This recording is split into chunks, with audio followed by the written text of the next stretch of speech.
Welcome back. Thank you very much for staying with us. Now, different sectors of society have had their say following last night's cabinet reshuffle. The Black Business Council had suggested the president should appoint ministers who can solve the country's problems.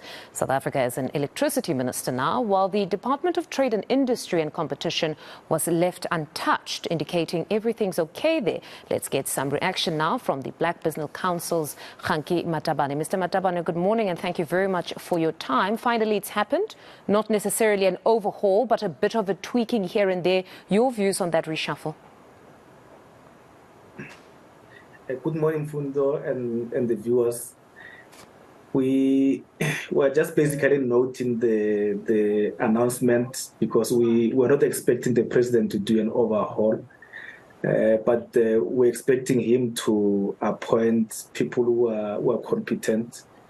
And in the new Minister of Energy, we've got hope that he's got experience, he's got working experience. He ran an institution beside the city that he ran. He also ran one of the state-owned enterprise. He's well qualified, and we will work very, very closely with him. And we're encouraged by his interview that he did, I think, last night, where he said the first matter to be addressed is to actually make the current ESCOM to operate efficiently.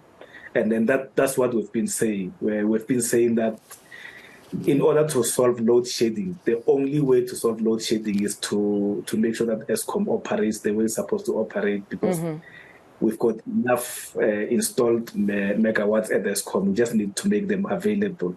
But it's a mammoth task. It's a mammoth task. I know that he has said what many would love to hear, that perhaps the frequency of load shedding will be decreased, but most certainly a big task ahead of him.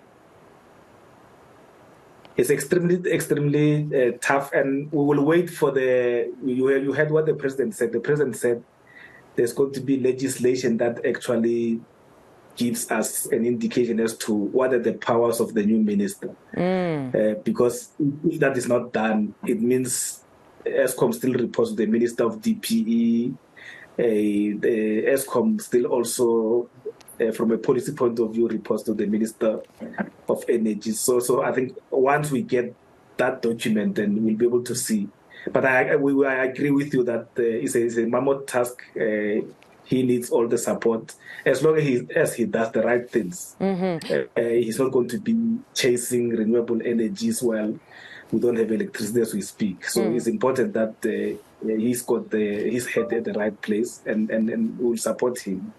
But when you spoke about the DTIC, there's a huge challenge regarding the DTIC. Since the departure of the previous DG, I think almost 2-3 years ago, we have not had a permanent DG.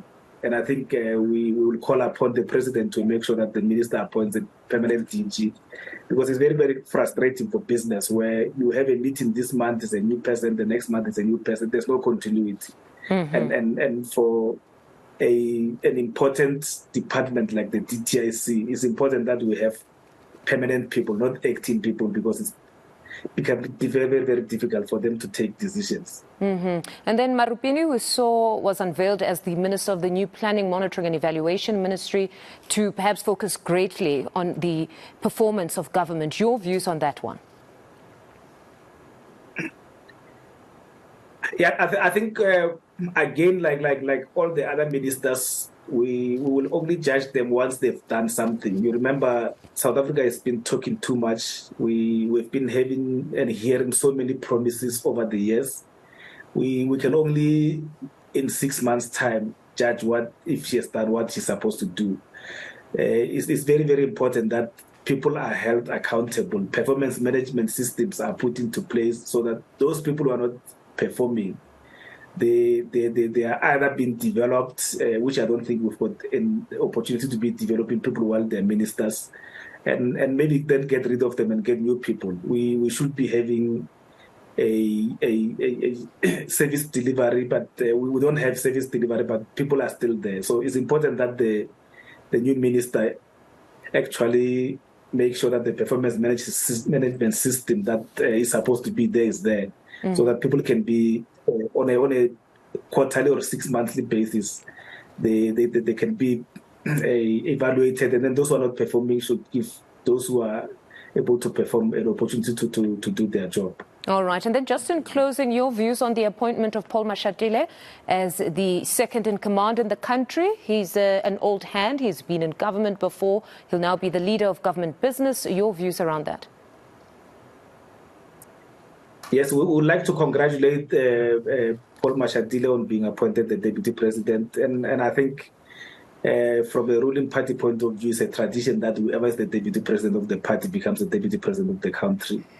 And we will work very closely with him as leader of business in Parliament. And we hope from his own experience, we will be able to achieve more, especially now this year when the Broad-Based Black Economic Empowerment Act is commemorating 20 years.